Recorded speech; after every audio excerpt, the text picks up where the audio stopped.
But with this, we dropped the politics and took our very slates to bed. Not long after that, I went to David Axelrod's office in Chicago and sat down with him and Valerie to watch video of some of my public appearances. Hillary's gender was used against her relentlessly, drawing from all the worst stereotypes.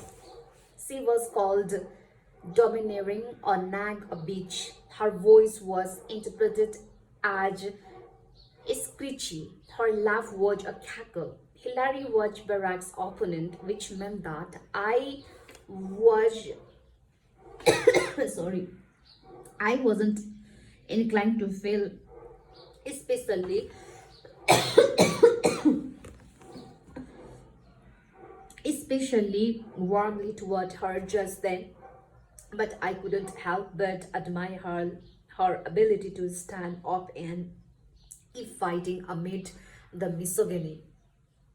Reviewing video tape with Axe and Valerie that day, I felt tears pricking at my eyes. I was upset.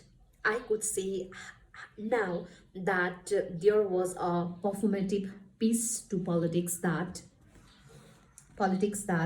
I hadn't yet fully mastered, and I had been out there giving speeches already for more than a year. I had communicated best, I realize now, in smaller venues like the ones I had done in Eva. It was harder to convey warmth in larger auditoriums. Bigger crowds required clear facial cues, which was something I needed to work on. I was worried now that it was almost too late. Valerie, my dear friend of more than 15 years, reached out to squeeze my hand. Why didn't you guys talk to me about this sooner? I asked. Why didn't anymore try to help? The answer was that no one had been paying all that much attention. The perception inside Barack's campaign seemed to be that I was doing fine until I wasn't. Only now, when was I summoned to X office for me. This was a turnaround point. The campaign apparatus existed exclusively to serve the candidate, not the spouse or the family, and as much as Barack's staffer respected me and valued my contribution, they had never given me such much in the way of guidance. Until that point, no one from the campaign had bothered to travel with me or show up for my events. I had never received media training or speech preparation. No one, I realized, was going to look out for me unless I pushed for it. Knowing that the case was only going to intensify as we moved into the last 6 or so months of the campaign, we agreed finally that I needed real help.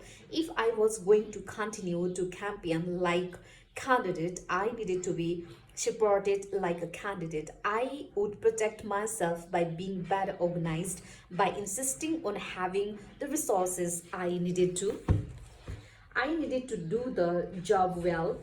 In the final week of the primaries, Barack's campaign began expanding my team to include a scheduler and personal aside. Kristen Jarvis, a warm-hearted former staffer from Barack's U.S. Senate office whose steady demeanor would keep me grounded in high-stress moments, plus a no-nonsense, politically savvy communications specialist named Stephen Cotter, working with Kerry and Melissa.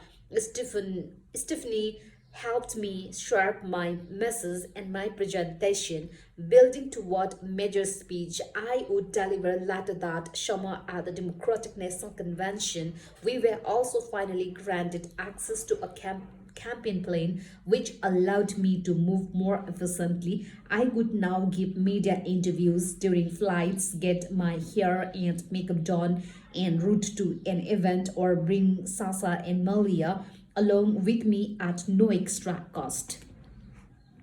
It was a relief. All of it was a relief, and I do think that it allowed me to smile more, to feel less on guard as we planned my public appearances. Stephanie counseled me to play to my strength and to remember the things I most enjoyed talking about, which was my love for my husband and kids, my connection with working mothers, and my proud Chicago roots. She recognized that I like to joke around and told me not to hold back with my humor.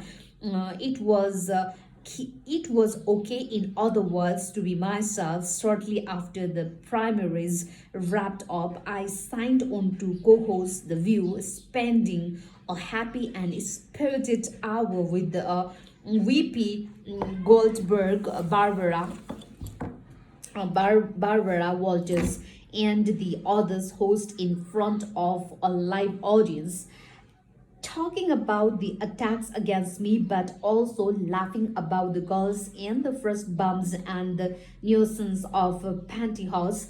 I felt a new case, a new ownership of my voice. The so urged generally positive community. I had worn a 140 dollar black and white dress that women were suddenly scrambling to buy. I was having an impact and beginning to enjoy myself in the same time, feeling more and more open and optimistic. I also was trying to learn from the Americans I was meeting around the country, holding round tables designed to focus on work family balance and issue in which I had a keen interest. For me, the most humbling lessons came when I visited military communities and met with soldiers' spouses, groups of mostly women, though sometimes with a few men mixed in.